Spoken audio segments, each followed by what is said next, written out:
Missed an episode of your favorite podcast? Choose from over a decade of content in our archives, not just the latest episode. All free at gcnlive.com. This is your call to action. Get prepared, America.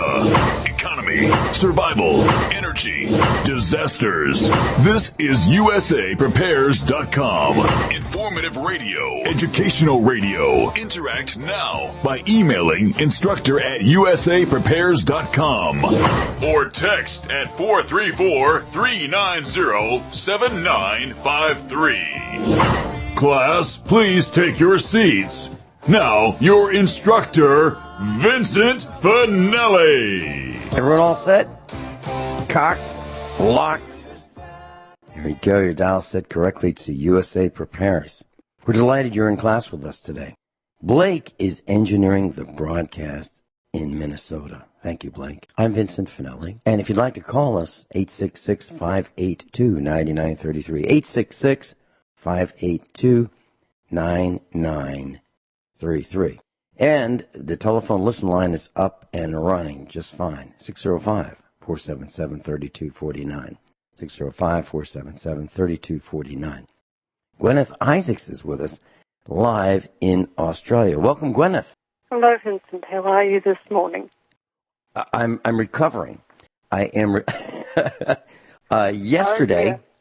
Yesterday I went to the polls. That's where our opinions are sampled in the United States to see which parasite we would choose to act as to portray a representative. Okay? So I went there, and everybody knows this. I mean, everybody, and they have these people lined up to make sure that we are who we think we are. So they all, hey, Vincent, how's it going? And you need a picture ID. So, okay. So we have our voter cards that they send us in the mail that are official. They've got the gold ink on them, and they don't need those. They send them to us, but they don't need them. What they want is your driver's license, because on the back it's got a scan type image where they can just aim their iPad at it, and it will take a picture of it, and it will bring up exactly who you are, all your information. Well, they scanned it. I happen to have my driver's license. Mrs. Finelli had hers. And then they said, okay, which one of these ballots for the primary would you like? Would you like the Republican, the Democrat, the Libertarian, the Constitution Party? Which one of these would you like? And what you do is you take one of these 8.5 by 11 type cards, and it has these little dots that you fill in with a black marker, and that indicates your selection, parasite of choice. And so they said, which one would you like? And I said, I'd like the one for, now there are a bunch of people in there, okay? And it's really quiet. It's kind of like a library because everybody's really concentrating on which parasite they want to be enabled to allegedly represent them. So I said, I'd like the one for the Republican crime syndicate, please. Oh, dear. You could have heard... Better than the Democrat crime syndicate. Well, yeah, you could have heard... Marginally so. Yeah, well, either one. They're both crime syndicates, in my opinion. And you could have heard a pin drop when I said that. And there was this gal there who I cannot stand. She is a member of the Republican crime syndicate, and she was pushing for a tax increase for 911. Now we had in our little hamlet. Well, she won. She didn't. She doesn't. She's not in office. She's not an elected parasite. She's just part of the club, and so she. Years ago was pushing for a tax increase, sales tax increase, so we could have our own E911 building and personnel here in our county. Now, before that, we used a neighboring county, and we would call 911. The call would automatically go to an established 911 center, and the dispatch for 911 would go through our police or our emergency rescue or whatever needed to be done, fire, it would be handled from another county, and it worked great. Well, now it wasn't good enough. Not for this gal, so she wanted to push for a tax increase so we could have our own. So we have a tax increase now, and we went from the 5% sales tax to the 6% sales tax neighborhood. And I was furious. So I wanted to say to this gal, who was one of the 4 people inspecting my credentials for the privilege of voting at the polls, I wanted to say to her, so are you enjoying your tax increase? But Mrs. Finelli said, don't do it. Don't do it. Don't cause another scene. So I yielded to her better judgment that time. But when I walked out of the building and went to our vehicle, my car, I saw a group of people milling around, and one of them happened to be a current board of directors member for the Laclede Electric Cooperative that I'm running for. And, I've been on stage saying, fire these guys tonight, okay, including him. So he's, obviously he doesn't think I'm real friendly. So I said to this group, so how you all enjoying your tax increase? And what does he do? He just shrugs his shoulders. Now, that poor guy, when I go on stage at the end of this month, I'm probably going to tell that story. I'm going to use some of my time saying, so you want to know who these guys are? Here's an example. I asked, how are you enjoying your tax increase? And his response is he shrugs his shoulders. So how are you enjoying your electric rate increases, boys and girls? Because that's the kind of people, that's who you've elected over and over and over and over again to raise your electric rates. So I appreciate him just shrugging his shoulders yesterday and giving me this, well, what are you going to do about it? I don't care. I don't know, kind of a response. Anyway, that's how I'm doing. How are you doing? I'm doing mostly fine, except I think I must have, when I had this cough a few weeks ago, a week or two ago or whatever, I was coughing really bad, and I think I must have actually, strained some cartilage or something in my rib cage, because it is really, really sore in between one of the joints in the rib cage. And I think that I must have torn a bit of cartilage in there, because it feels, it's not an internal pain in my lung. It's in my rib cage. And I don't know if you've ever heard of anything happening like that to anyone, Vincent. I'm an expert. It's really quite painful. I'm an expert in that. Yeah. I'm an expert in that. I can tell you for sure I'm an expert. Because I've experienced that. I had this cough several years ago, to the point where I popped part of my intestines out of my stomach, and I had to be sewn back together. And I've coughed so hard over the years, I have that same kind of a cough. And I've had it for years. So it is actually possible to damage parts of your insides through coughing. Absolutely. Absolutely. And so my cough is getting less and less and less, but it's still there. And there are times when my chest hurts so much, I don't want to talk. And literally, I don't want to talk because it makes it worse. And so there are days when I've coughed all night. And when I say all night, I mean, I'm not talking about 20 minutes. I'm not talking about an hour, 2 hours, 3 hours. I'm talking all night. So, yes, and there are more and more people who have this cough. I believe it is coming from above. I believe it is deliberate. I believe we've been sprayed. And there are some things that you can do. And I've tried them, and by even asking about them, I have been fired by my pulmonologist. And really? I'm not going to be practicing medicine, but I'm going to absolutely, just asking questions about alternative treatments have gotten me fired. I'll tell you what they are. So Dr. Bill Deagle is a medical doctor. He is a broadcaster on Genesis Communications Network. And I've been on his show many times as the preparedness and survival guy. So he would interview me for an hour at a time, for months. And he suggested that I try a couple things. Now, I'm not suggesting anyone try any of the things that I'm going to mention. If you want some medical advice, you can go to NutriMedical.com and you can send him an email and tell him about your condition and see what he says as a medical doctor, okay? But here's what some of the things that he has suggested that I try. Iodine nebulized inhalations mixed with saline solution. Now, there's a ratio of iodine to saline, and you have to have a sterilized, clean electronic nebulizer to do it. That's one thing that he has recommended. And you can call him for the specifics. Do not try this on your own, okay? Do not. Another thing that he suggested is an inhalation of colloidal/ionic silver.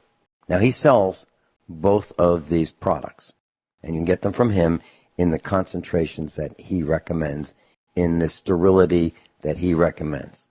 And so he will give you advice and counsel, gratis, no charge, for this. And you can say, here are the symptoms, and you can even call his NutriMedical.com website telephone number and leave a message, and he'll call you right back.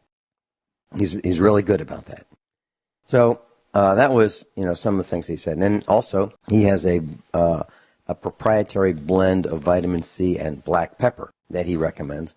Then he has another product called 26Y, and to boost your immune system. And he has some other products. Now, do they work? They help. So I think this cough thing is serious. And when we come back, I'll tell you a little bit more about what I've learned about this kind of cough where you've got this phlegm and it doesn't want to come up. We'll be right back. Okay, so we're talking with Guineith Isaacs, and we're talking about this cough. And Mrs. Finelli has an age-old remedy that she recommends that I also use that works as well. And that is a apple cider vinegar, honey, and warm water. Now, what you do is you heat some water, pretty warm.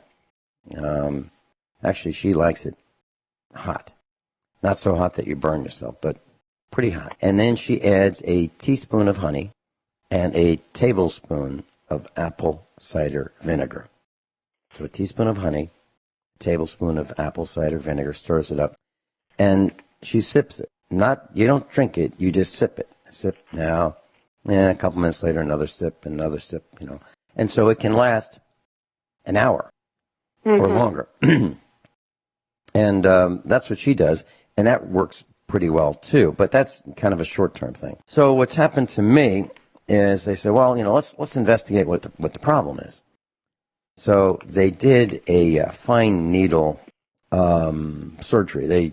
They take this needle and they stick it in your chest. They use a CAT scan to figure out exactly where the spot is. And then they stick this needle in your chest and they do a biopsy. And so they did that. And you're out for that, or almost out. It's certainly not pleasant. And then you cough up blood for a few days after that because of the damage that they've done to your lung or lungs. Then further investigation was suggested, so they decided they would do something called a bronchoscopy. And I hear that there's nothing to these things. That's not true. They strap you down to a board in an operating room, and you are literally strapped down your legs, kind of like what you would envision a lethal injection to be like. Literally. Your legs are strapped down, your waist is strapped down, your chest is strapped down, your head is strapped down, and your arms are strapped down. And then they tell you to open your mouth, and they stick this ring in your mouth. So now your mouth is wide open. And they insert a camera down your throat, down your esophagus, into your lung, and start taking pictures. And it's terrifying because You are laying horizontal, and, you know, there are all these people around you. There's like 5 or 6 of them, and they're looking down on you. And there's only a couple things you can do. You can sweat, you can blink, and you can wet your pants. That's it. Oh, dear. I mean, it's torture. I don't care what anybody says. It is torture. So I've had that done, and then they said, well, you know, we really couldn't get a good look. Really? After all that? They ultimately, you know, put me out, but initially I was awake for part of it, and I didn't like any of it. So the cough thing is pretty serious, so you want to arrest it as soon as you can. So I suggest you give Dr. Bill Deagle a call or send him an email, and you can do that from his website. Well, the good news is I'm not coughing anymore. That is great. So that's great. The thing is that the cartilage damage was done, and now it's got to take time for that to heal. And it takes a long time. Cartilage injuries, the thing is, because there's no blood flow to the cartilage, they can take an extremely long time to heal. What I've done, I have in the farmhouse, I buy Dr. Norman Shealy's. Of course, he's an instructor here with us on the air and has been for about 7 years. I just love Dr. Shealy. He's a very, very, very, very, very close personal friend. And I buy his youth formula, and it's vitamin C with MSM, and I take between 4 and 6 of them a day. So I've also had Dr. Shealy's Myers cocktails, which is a vitamin C infusion through an IV with vitamin B, B complex, magnesium, and some other vitamins and minerals. And that jumpstarts your immune system. So I'll tell you a little bit more about the cough and some things that you might want to investigate, class, when we come back. Guineith Isaacs is with us live in Australia. So these acute coughs can be divided into infectious coughs and non-infectious causes. And so the infectious causes of an acute cough include an upper viral respiratory infection, sinus infections, pneumonia, and so forth. And so what do? Well, I've done a lot of things, and I'm sharing with you what I've done. Another thing that I did was I bought an ultraviolet light disinfecting system, which will destroy biologicals in our well water. Mm-hmm. So the well, we think that the water's okay, but it could change like in a couple seconds. It can be great, and all of a sudden, seconds later, it can be contaminated. So in order to protect ourselves from the biologicals in the well water, which can come from anywhere, underground, we have an ultraviolet light system. And you can buy them. You can buy them on eBay. You can buy them on the internet. And for about a couple $100, you can get some spare ultraviolet lights. They're tubes. They're like fluorescent tubes. And you can install them in line in your water, in your plumbing.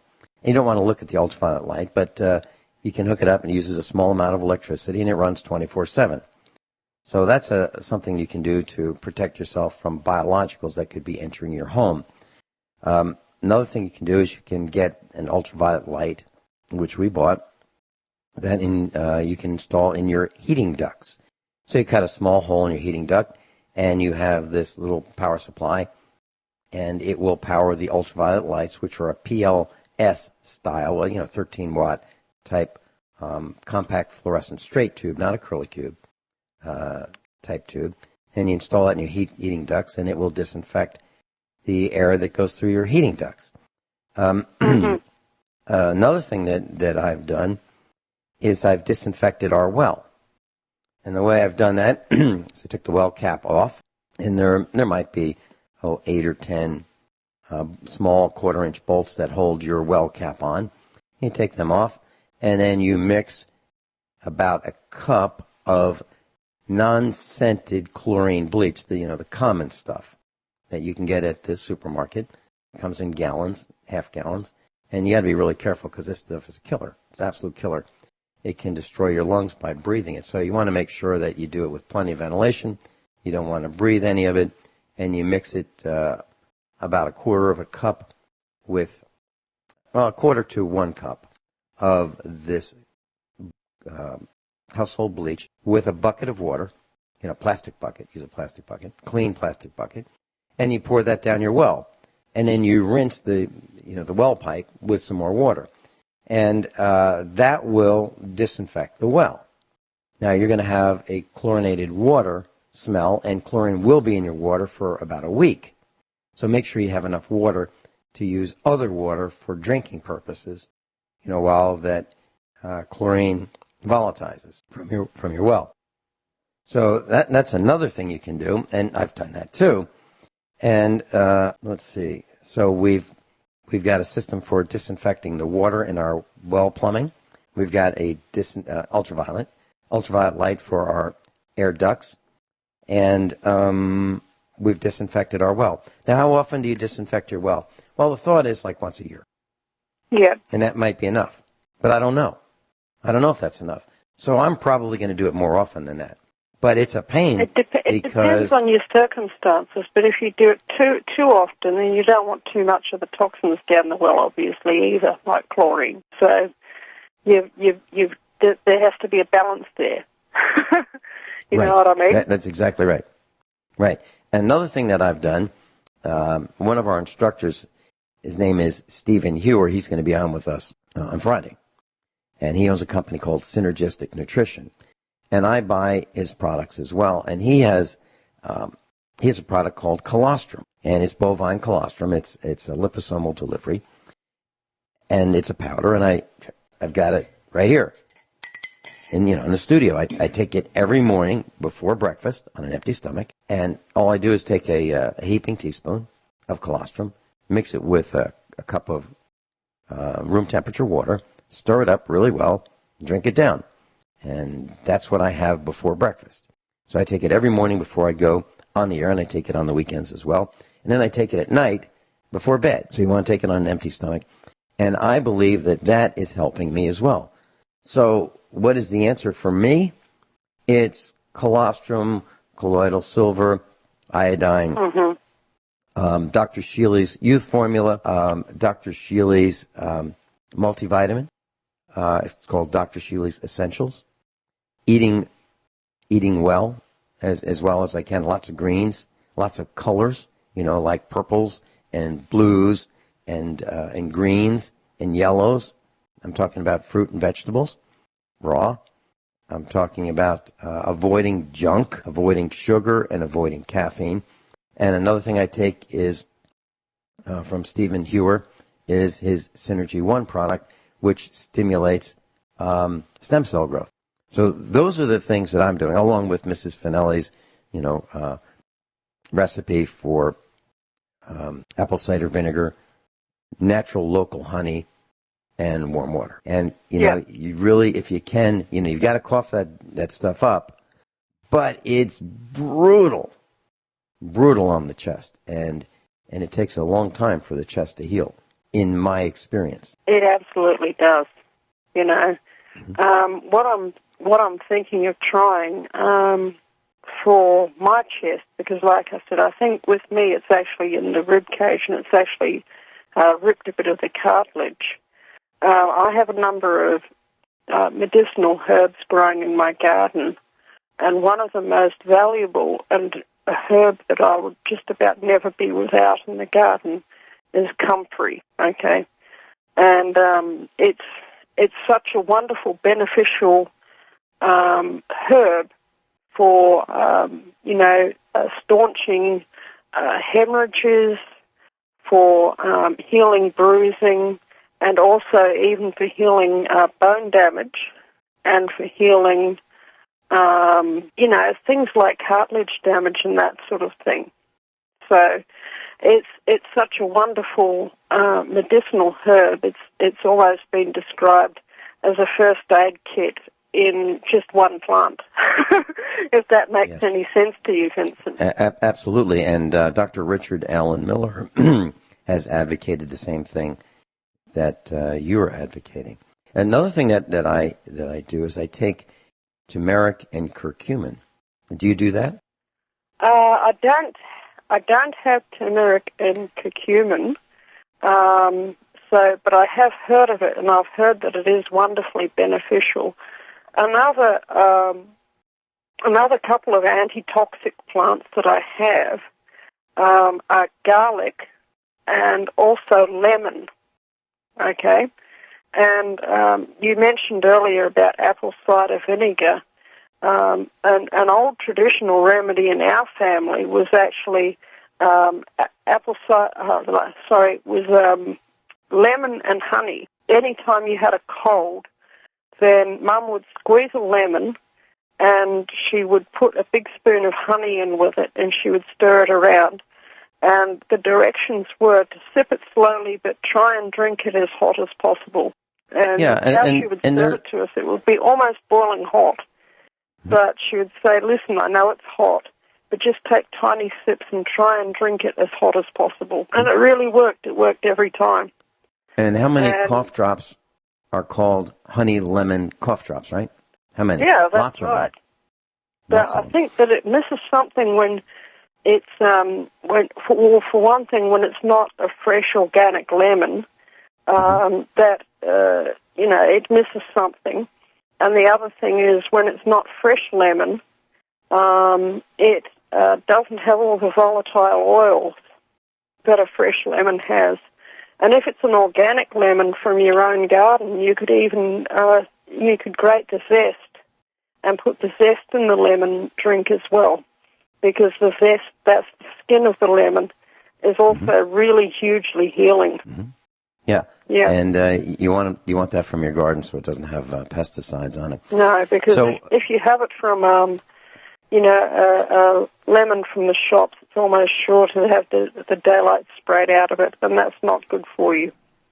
Right. At all. So as an anti-inflammatory, I use turmeric and curcumin and Dr. Shealy's youth formula, which is a massive dose of vitamin C with MSM in it. And I asked Dr. Shealy about black pepper. See, I always thought black pepper was an irritant to the intestines, but it is something that's beneficial for your digestive system. And so you may want to consider, having one of those peppercorn grinders and grind a little bit of black pepper to taste with your food. So it went from, in my opinion, from something that was an irritant, and let's just avoid pepper, to something that I should consume. Another thing that I'm doing, class, is during the summer, I grow some finger peppers. They're hot, they're green, and I go out to the garden, and I will pick one, and I will have some fresh tomatoes. I'll cut them up. Of course, I wash the pepper first. Cut them up and make a salad with some greens, a lot of tomatoes, and one of these pretty hot peppers. And it's really excellent. And I think that is improving my health. So, I'll just open up the kimono and just tell you. Plus, I was down to a point where I was 5% alive. 5%. Not 50, not 95, 5. And I was darn near dead. And I was having a really tough time doing the broadcast, but I didn't want our enemies to know. And now I'm on the mend. And those are the things that I've done. We'll be right back. So, class, I'm going to do something that I don't do. And, here it is. So, if you want to contact Dr. Bill Deagle, I'm going to give you his phone number. He's a medical doctor. He's in California. And if you want to contact him and have him call you, 760-295-3086. 760-295-3086. Stephen Ewer is going to be on with me on Friday, and he is a naturopath. He's a degreed naturopath, and he's brilliant. He's a researcher, and he's been really sick, and he's decided that he was going to fix himself, and he has. And he is absolutely brilliant, and I'm not kidding. So if you'd like to talk to him, and he's a personal friend, and I buy his products as well, 888-988-3325, 888-988-3325. And I'm going to give you Dr. Shealy's number in just a second if you'd like to call Norm Shealy. Well, here it is, 417-351-5221. 417-351-5221. That's the number for Dr. Shealy's clinic in Springfield, Missouri. The three men that I mentioned are absolutely brilliant. Absolutely. And so if you want to ask them your questions, those are the contact numbers. So there you have it. Guineith, I need to say one other thing. None of what I said is medical advice from me to you. Yes, what I just did was delineate. These old-time traditional remedies that have been known for hundreds of years. It's not medical advice. Right. What I did was give you some of my experiences and what I do. Okay. So I'm not practicing medicine. I am not a medical doctor, but I know what is working for me, and I know that a lot of people have the symptoms of this cough. I know that pneumonia is up. How do I know? Because I've asked medical practitioners in hospitals, so what's happening with respiratory? Oh, it's way up. No kidding. No kidding. As a matter of fact, you go to any high school, and you will see high school children using inhalers. Why is that? Because they're having trouble breathing, and they've had trouble breathing for a while. And it's significant enough that their parents took them to the doctors to say, my child can't breathe. What's up? And so, well, let's open up the airways. Let's use these inhalers, or let's use these steroid inhalations. So that's what's happening, and it's pretty serious. And if you want to know what it's like, if you're not experiencing this, that's great for you. It really is. But you've heard of Hillary Clinton with the cough, cough, cough. She can't shake it. As a matter of fact, they even have shown her with this thing, and it's projecting out of just below her neck, and people are thinking she's wearing a back brace. Now, if I had to hypothesize, I would say, I don't think so. I think she is wearing a chest brace to prevent her from breaking her ribs from coughing. Now, I don't know if there is such a thing. I think that she has had so much trouble coughing.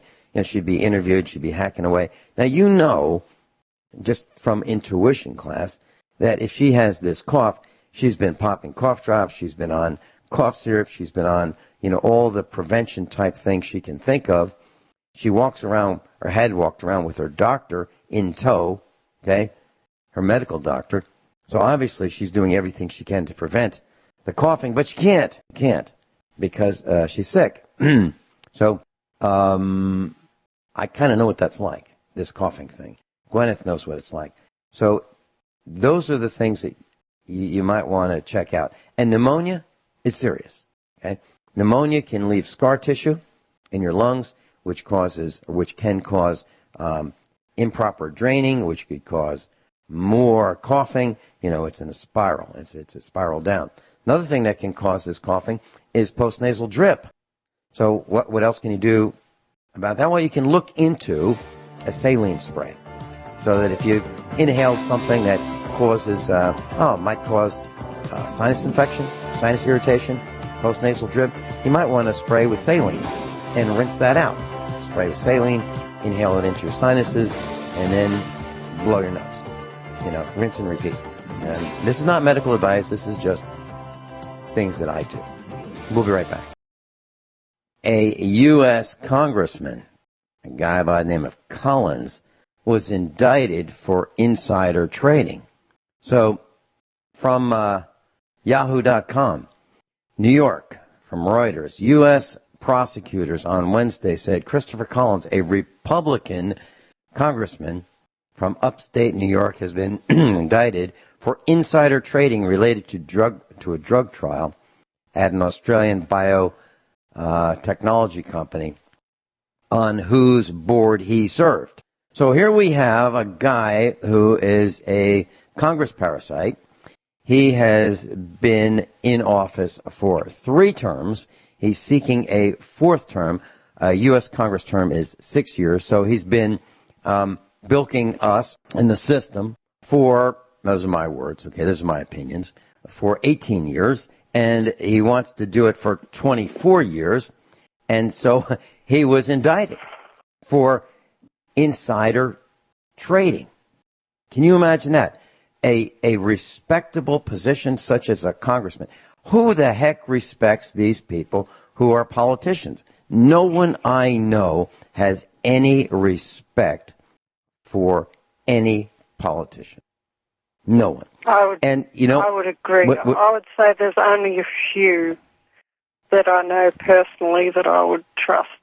Most of them, are not worth their salt. They're there because they desire power, and they're not necessarily looking out for our best interests. That's that's how I can see it. It's just really sad, isn't it? Yep. And it says here, according to the indictment, Christopher Collins has sat on the board of Innate Immunotherapies Limited and held a 16.8% stake in the Australian company. The indictment said that the congressman passed non-public tips about Innate's trial for a drug to treat progressive multiple sclerosis to his son, who then passed the tips on to someone by the name of Zarsky.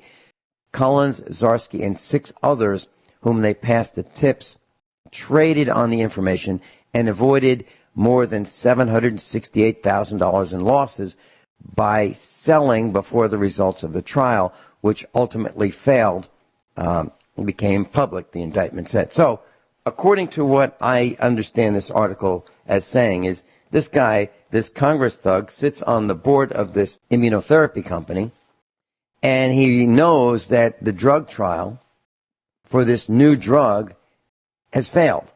The public doesn't know about it. He knows that when the announcement comes out, the stock is going to take a dive.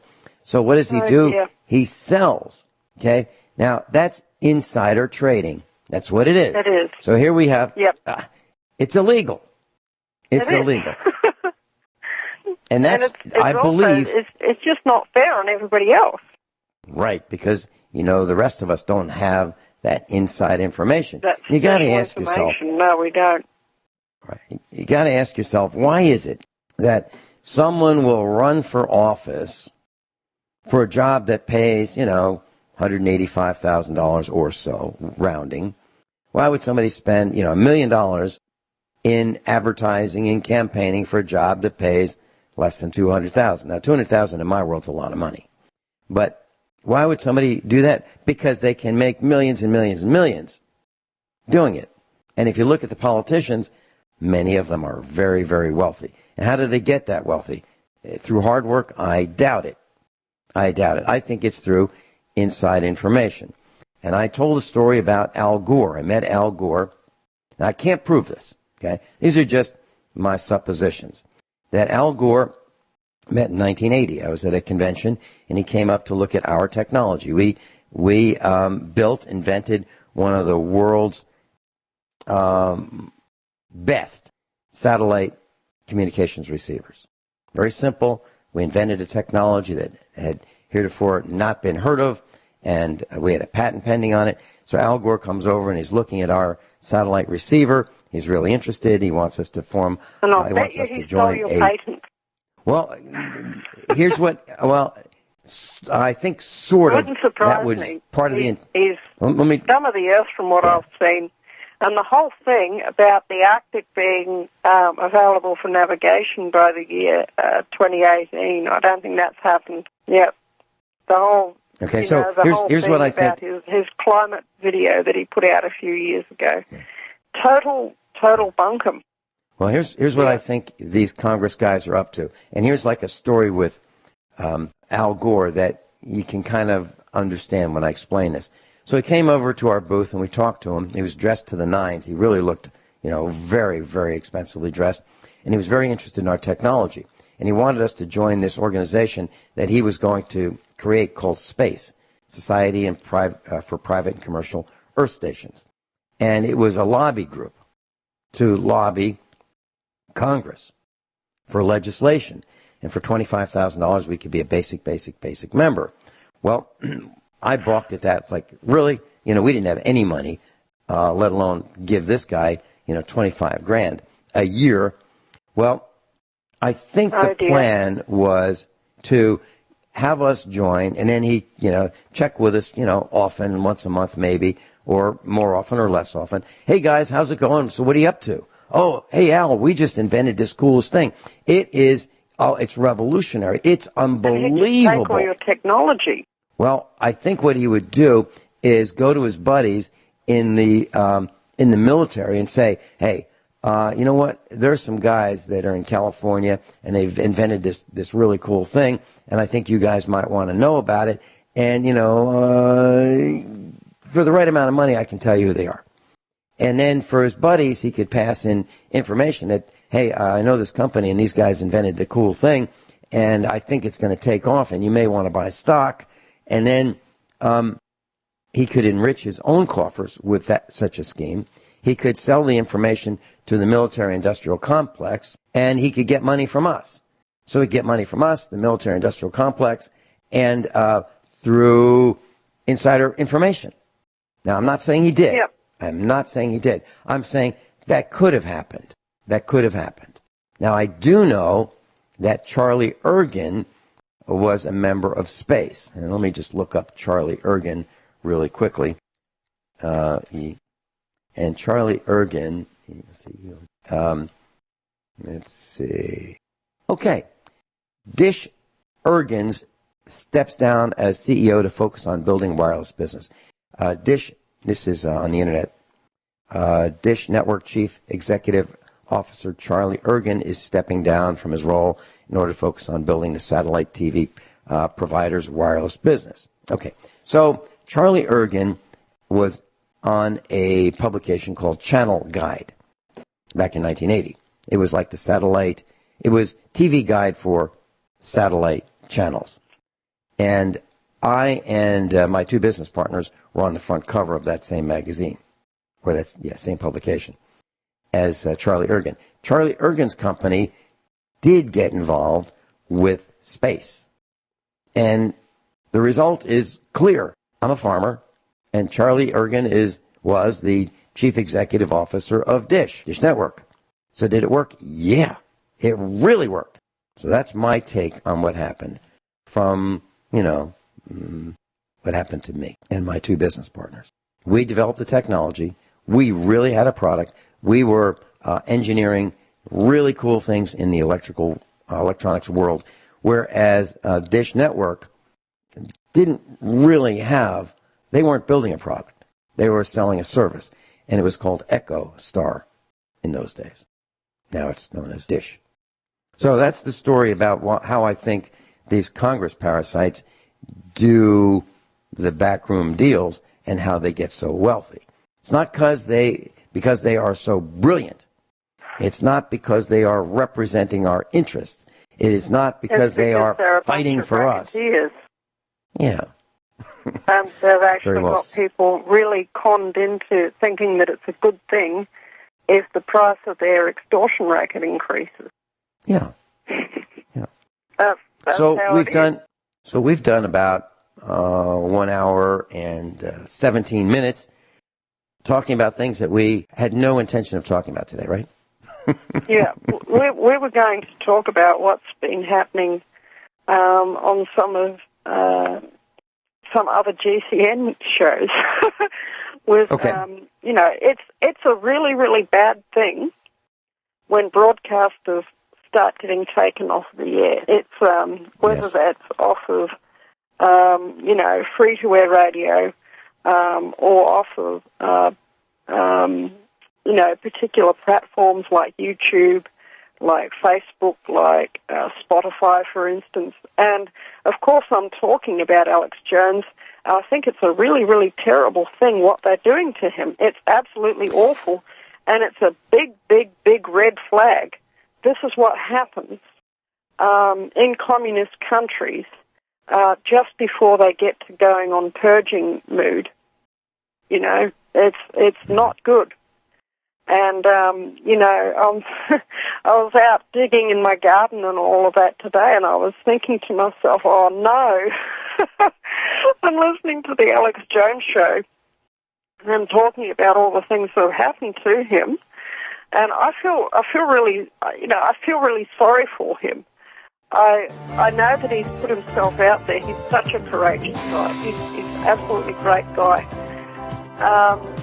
But more than that, it's sort of like, today it's him, tomorrow it could be the rest of us.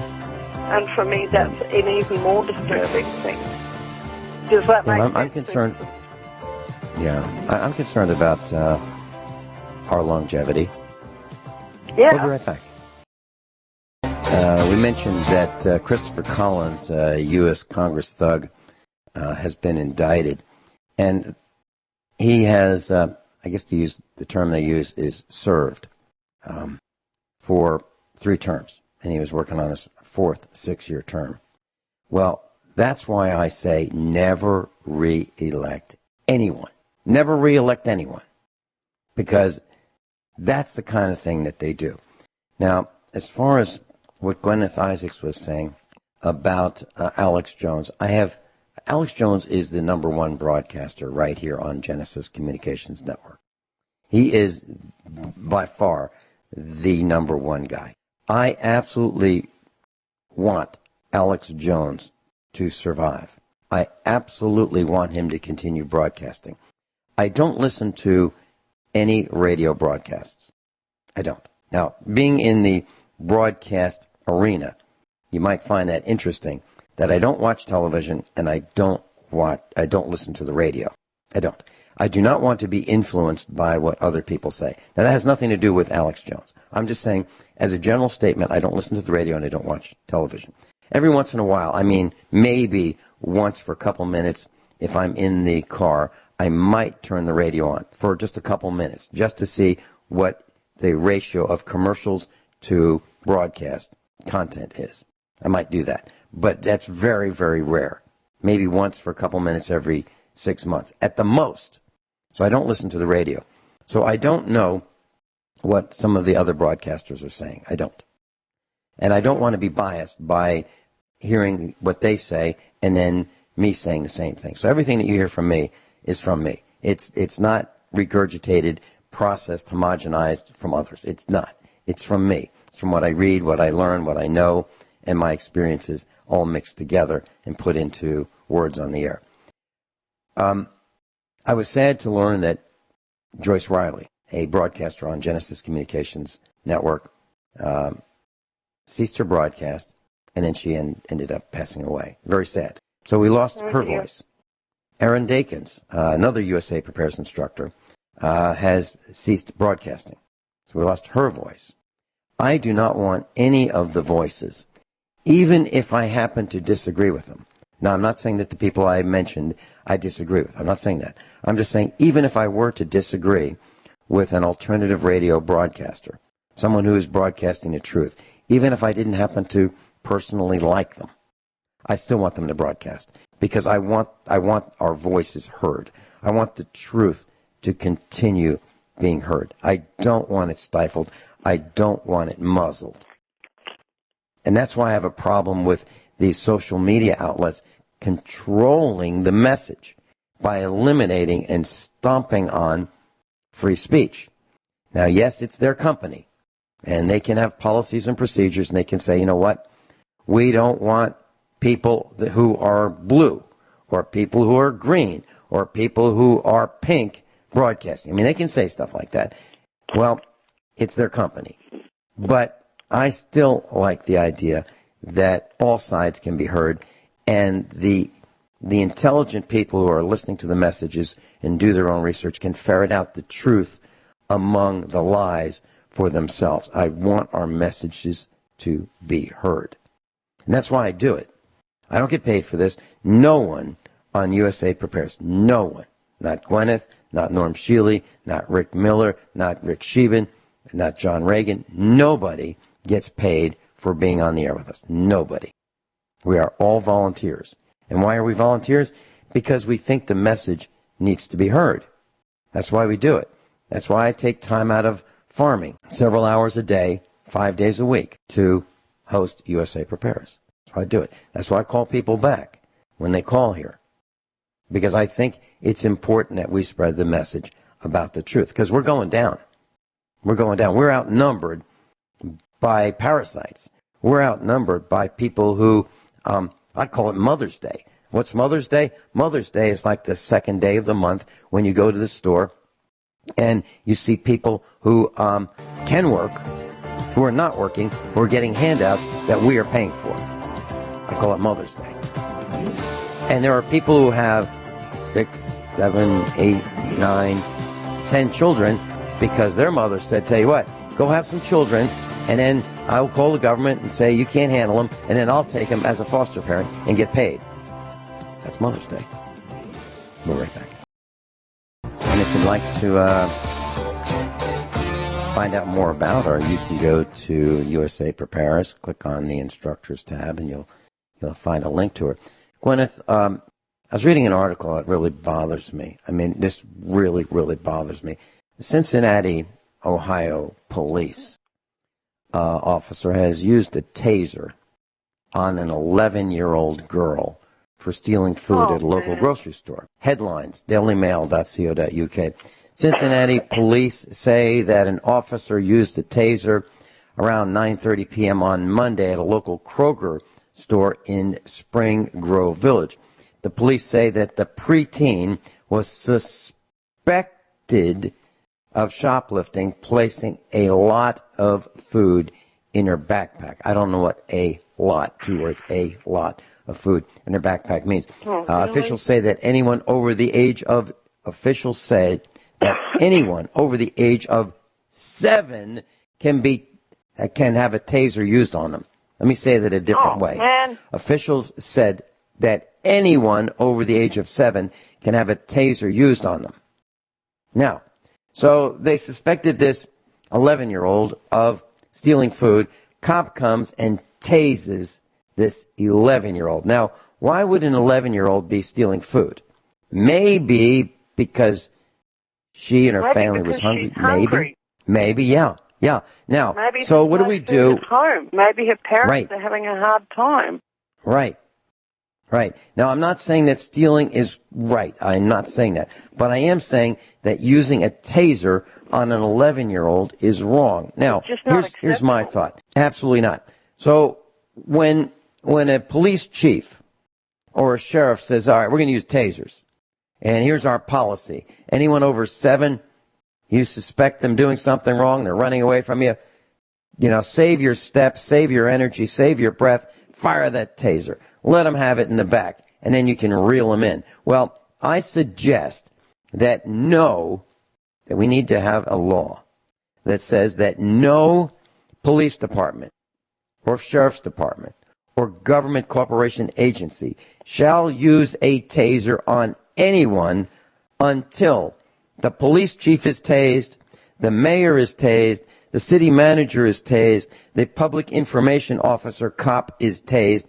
Everyone in the city government gets a chance to experience the full force of being tased. And when they all say, okay, I think it's a great idea, all right then, and only then, can tasers be used on the villagers. I've got a little comment there. Well, let me throw in the governor and the president, too. Yes. Probably about a month ago, I had the joy of having my land invaded again by a couple of the local goons who happened to be dressed in police uniforms. I've got a really good idea.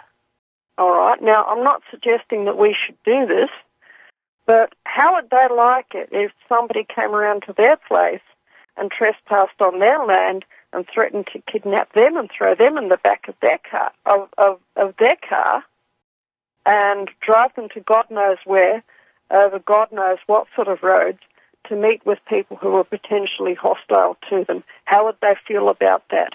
I'm absolutely not suggesting that anyone should go and do that to them, but they need to think about how it would feel if they were in our shoes. That's what they need to think about. I think, Guineith, I'm not suggesting it either.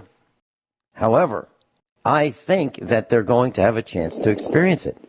I think that there's going to be vigilante reprisals. I think that people have had it more and more and more. And, think about think about what would happen, gentlemen, if your wife, your girlfriend, got a ticket, got pulled over, and then the cop said, I'll tell you what, sweetheart, tell you what, we can make this go away. All you have to do is provide... How would they feel if it was if it was their wife, their girlfriend, their daughter? Mm-hmm. Mm-hmm. And, how would they feel?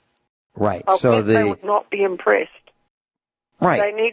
They need to develop some empathy, and they need to develop some, what do they call it?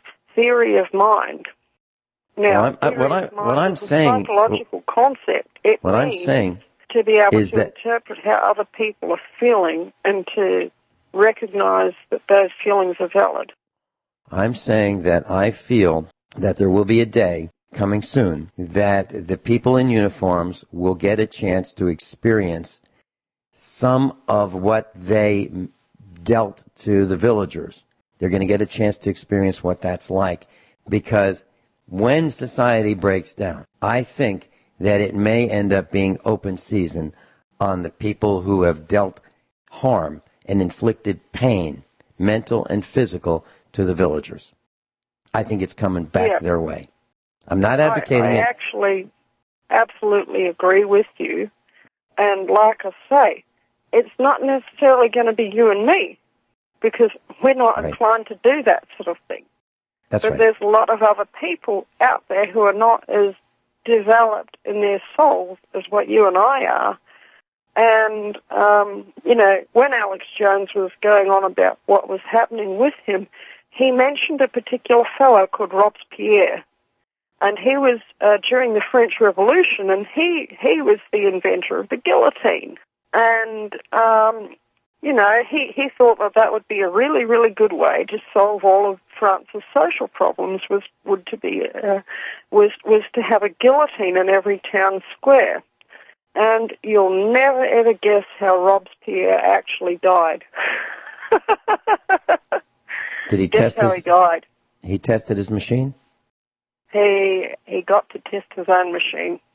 Mm-hmm. Yeah, he was beheaded in a guillotine, because what you've got to understand is that when, this is just sociology now, okay?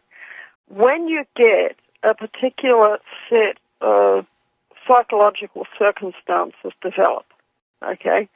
So let's say that you get a situation like during the French Revolution, where they start pulling out people out of their houses and pulling them into the town squares and guillotining them, or as they did in England, burning them at the stake or hanging them or whatever, okay? It doesn't just stop at the witches. It doesn't just stop at the nobility. It doesn't just stop at the banksters, okay? Pretty soon, it always seems to migrate onto everybody else, and you end up getting what was termed a witch mania, okay? A witch hunt, literally. That's where the saying comes from. It comes from the time in U.S. history where you got ergot poisoning in the town of Salem, Massachusetts. And people were seeing some pretty strange things. They didn't know how to interpret them. And they thought that it was witchcraft, when in reality it was a fungal infection of the wheat, And they started pulling people out of their houses, accusing everyone left, right, and center, and people were getting burnt at the stake on a weekly basis. That's how it operates. It's a very, very similar psychology to if you get a dog pack and you have the dog pack in a confined area, and then you introduce a livestock animal that's got a small cut on it, just maybe a scratch or something. And the dogs smell the blood, and they may never have been inclined to kill livestock before in their lives. But as soon as they smell that blood, as soon as they walk up to the animal and they begin to sniff it, the animal gets nervous, it runs away, the dog chases it, and before you know it, you've got a dead goat. That's exactly how it is. And the dogs, they won't just rip it, they won't just bite it, and they won't just bring it down. They'll actually pack up on it, and they will rip it to pieces. And that's a well-known canine behaviour. You know, and I'm not suggesting that anyone should do that either. I'm just saying that this is a human version of that particular canine psychology. It's a pack mentality. It's a witch hunt mentality. And once this starts to happen, like is what is beginning to happen to Alex Jones, it's not long before it's everybody else, even the people who wanted it to be there in the first place. Even the Robespierres, okay? Even if you want to go to another French example, Les Miserables, okay? There was a police constable there, and his name was called Javert, and he was the great nemesis of Valjean, Jean Valjean, who is the main character, reformed criminal. Okay, he found God. He had a come to Jesus moment in his life, literally, and he turned his life around, became a tremendously wealthy man. But even then, Javert did not want to stop chasing him, did not want to see him out of jail. And in the end, you know what happened to Javert? He ended up drowning himself in the Seine out of guilt and shame for all the things that he had done, when he realized what a righteous man Jean Valjean had actually become. When Jean Valjean, after everything that he'd done, that everything that Javert had done to him, that Jean Valjean actually saved his life, you know.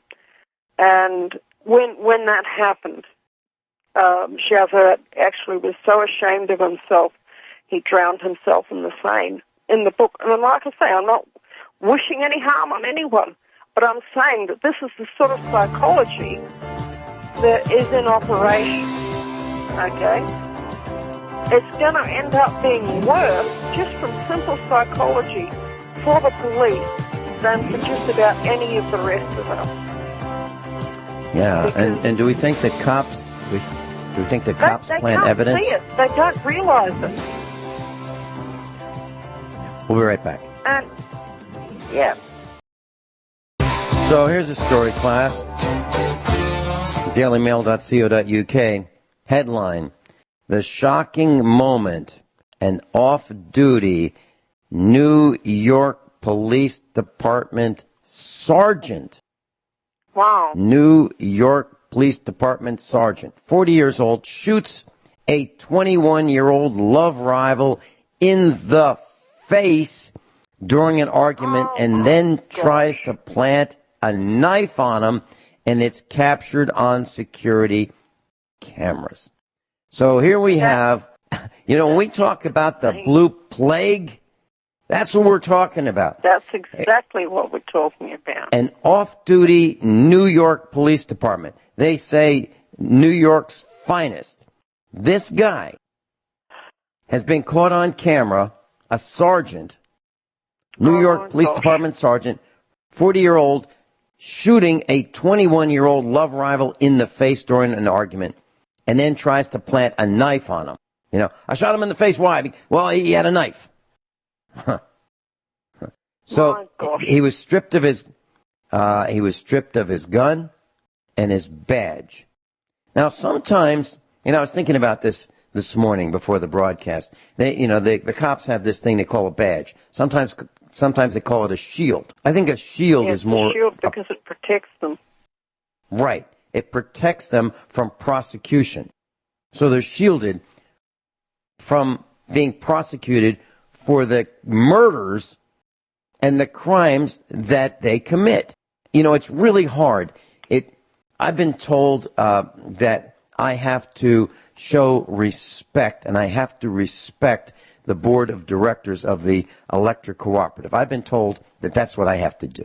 Now, to me, respect isn't something that everybody gets respect and automatically. Oh, no. Now, in my world, respect is earned. It's earned. It's not awarded freely. It's earned. And it's hard. It's hard when you see story after story after story about planting evidence, arresting people, planting drugs. I mean, over and over, it's caught on cameras. Why do cops not want cameras? Because they commit crimes. Not all of them. I'm sure there's, a few that don't. But I believe that those cops who do not turn in the bad ones are bad. Okay? Yeah. The bad ones are bad, and the ones who don't turn in the bad ones are bad. Because they're looking the other way. It's called the blue glue of the blue plague. It's wrong. It's wrong. It absolutely is. It really is just disgusting. And like I say, what they lack is they lack empathy. They are in it for themselves. They can't see that there's all of us out here, and they have been brainwashed into believing that we are the bad guys, when really we are just the people who are trying to do our best to make our way on this earth and have some sort of a life as best we can. That's the truth of it. It's just, and most of the time for us, it's really, really, really hard for us even to keep things just ticking over. Yeah, because we have to pay. There's so much planning required, and then some guy comes along and bam, there's a $700 fine for a busted tail light. Right, and that we have to. You're right. It's so hard to just get by working ourselves to death, and we have to pay taxes to support the plague. That's a problem. And I wonder why we don't want to pay them. Right. And so what is the defense that the cop says when he shoots a guy in the back? Well, I was afraid for my life. But you shot him in the back. Come up my driveway, and I say, well, I feared for my safety. I called our sheriff and I said, do not trespass. I fear for my safety every time they're around. Of course. That's the simple truth of it. These guys have been trained to fight. They've been trained to fight, and then we give them a shield from prosecution and a gun, and then we're supposed to respect them. This is crazy. We need gun confiscation from cops. They will have to earn it big time from now on. You bet.